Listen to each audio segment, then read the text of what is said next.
Telah berbincang dengan Mas Indra Karismiaji, salah seorang panel ahli koridor.co.id, sekaligus juga pengamat pendidikan dan Wakil Ketua Umum DPN Fox Point Indonesia bidang pendidikan. Maka kita ajak Anda semua untuk berbincang dengan praktisi sekaligus orang tua, sekaligus pengajar, sekaligus pemilik bimbel yang sehari-hari berhadapan dengan siswa ataupun para pelajar setiap harinya. Saya panggil atau kita sebut saja Mbak Lucy TLC. Mudah-mudahan saya nggak salah menyebut namanya. Selamat pagi Mbak Lucy. Selamat pagi Mas. Sehat ya? Sehat, puji Tuhan. Puji Tuhan. Kita lihat dan kita simak bagaimana kebijakan Mas Menteri Nadiem soal perubahan seleksi masuk PTN tahun depan dari sisi Mbak Lucy sendiri. Ketika ini akan terjadi, maka potensi lintas minat itu menjadi berbahaya atau tidak, dengan membayangkan anak dari jurusan lain yang tidak ada dasar fisika, kimia, biologi misalnya, mau masuk teknik atau kedokteran, tidak punya dasar-dasar itu, dan kemudian akhirnya ya harus masuk. Apakah ini sudah waktunya atau belum sebenarnya model seperti ini? Silakan Mbak Lucy pendapatnya. Iya, kalau dari saya sih kalau dari dilihat dari lintas minat, dari misalnya dari IPS ke IPA atau sebaliknya IPA ke IPS, itu akan timbul masalah lain ya. Kalau linjur dibiarkan gitu aja tanpa regulasi-regulasi yang lain, itu bisa yang anak IPA atau sosial aja bisa paham nggak gitu kan, kalau yang sosial banget gitu. Terus kalau yang dari IPS, sementara dia nggak belajar fisika, kimia, biologi, nah itu akan jadi beban berat menurut saya. Itu teman-teman saya yang jadi dosen itu sudah mengeluh ya. Jadi beban berat loh, kita harus dari awal lagi nih mendidik mereka yang memang benar-benar blank kan, kosong. Nah itu sih kalau memang mau diberlakukan seperti itu ya harusnya itu memang harus dirombak kurikulumnya lagi gitu. Dan ini beberapa PTN aja sudah menyiapkan strategi tambahan, seperti kayak kemarin saya baca Rektor Unair itu akan taruh seleksi tambahan untuk di jalur mandiri ya. Kalau jalur SBM nggak tahu mereka bisa apa nggak gitu. Terus mengenai SNM juga kan, SNM juga tahun ini kan dihapuskan tuh. Yeah. Jadinya jadi seleksi nasional berdasarkan prestasi. Jadi yang dilihat itu seluruh mata pelajaran.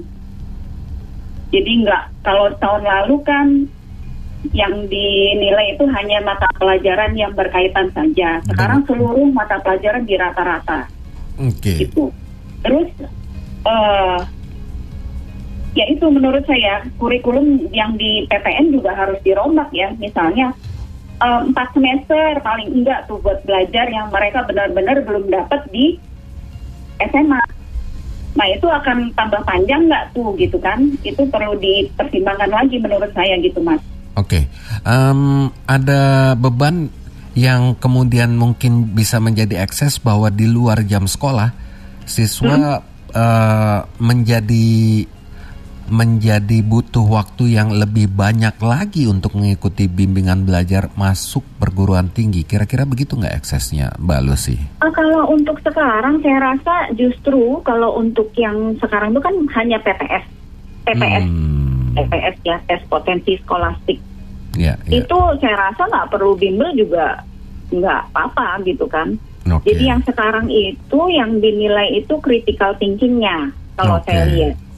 Jadi mau orang-orang secara adil yang mampu mengolah informasi.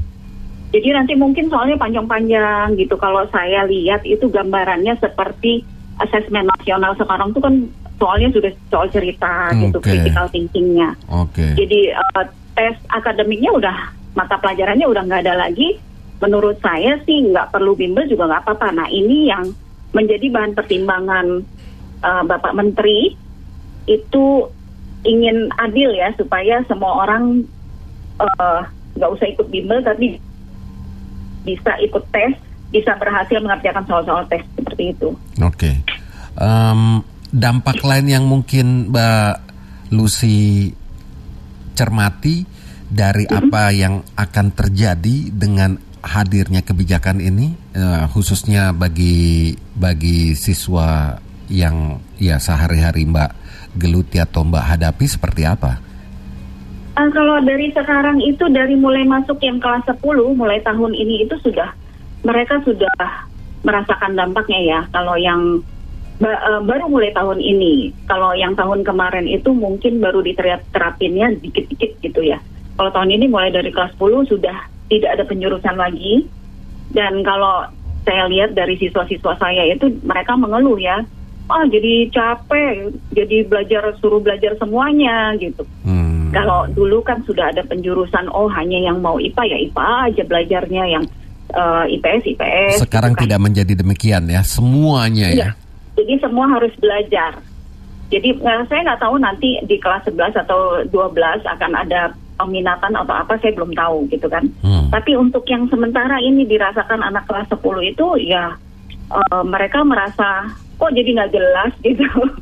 Ya memang, tapi kan perubahan-perubahan itu kan memang butuh penyesuaian ya. Ya kita lihat aja, kita tunggu aja sih. Kita sebagai orang tua sih berharap hasilnya akan bagus beberapa tahun ke depan. Selama belum ganti menteri ya, saya takutnya ganti menteri ganti lagi kebijakan. Ya kan, kayaknya kayak bayi aja nih, baru belajar merangkak. Ya. Belum bisa jalan, udah ganti lagi, merangkak lagi, jadi nggak maju-maju. Oke.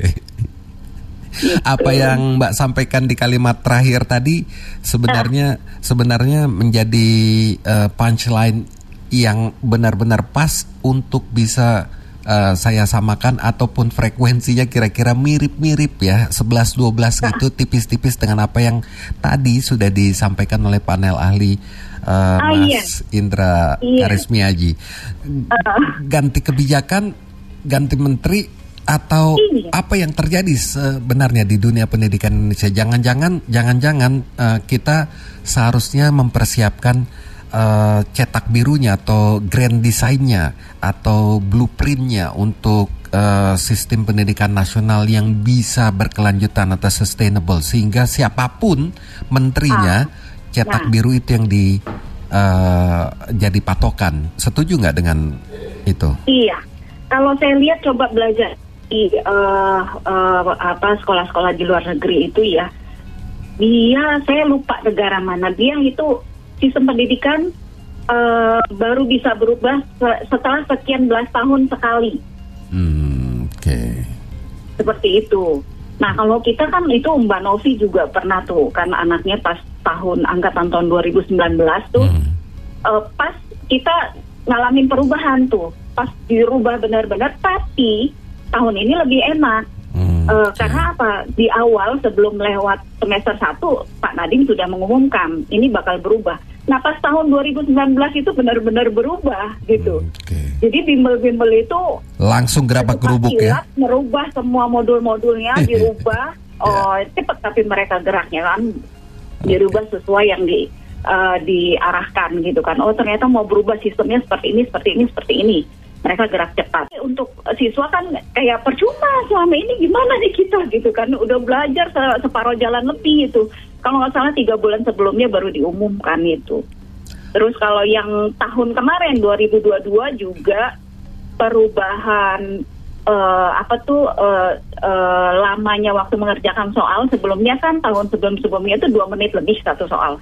Nah ini 1 menit 7 detik jadinya. Soalnya tetap, tapi waktunya dipersingkat. Oke, itu. Nah itu mereka jadi kelabakan juga, wah gimana gitu kan. Iya, jadi itu juga mengumumkannya mendadak, itu nggak secepat ini ya. Tahun ini Pak Nadiem cepat mengumumkan, itu lumayan lah buat anak-anak ini buat persiapan gitu. Oke. Saran terakhir sedikit saja Mbak Lucy. Saran terakhir sebagai orang tua, sebagai pengajar, sekaligus sebagai praktisi pemilik bimbingan belajar. Saran terakhir jika ada secara singkat bisa Anda sampaikan? Sarannya untuk siapa nih? Ya tentunya bagi pemangku kebijakan ataupun otoritas atau gitu ya. langsung aja untuk Mas Menteri Nadiem. Gitu. Iya. Kalau saya lihat, ya saya sih cuma berharap. Saya meyakini semua kebijakan itu melewati kajian-kajian yang panjang. Ya, kami berharap itu akan mendapatkan manfaat yang baik. Cuma sarannya itu yang untuk lintas minat ini, lintas jurusan itu tolong ditinjau kembali supaya ya katanya supaya adil buat semuanya lah gitu. Oke. Agak panjang tuh kalau kita butuh diskusi lagi tentang kata adil, tapi sudahlah. Kita akhiri saja. Mbak Lucy TLC, orang tua sekaligus pengajar dan juga pemilik sekaligus praktisi bimbingan belajar yang sudah bergabung bersama kita di Good Talk pagi hari ini. Salam sehat selalu Mbak Lucy. Sampai berjumpa kembali. Baik, dan tetap semangat. Selamat pagi. Terima kasih, sukses selalu. Bye.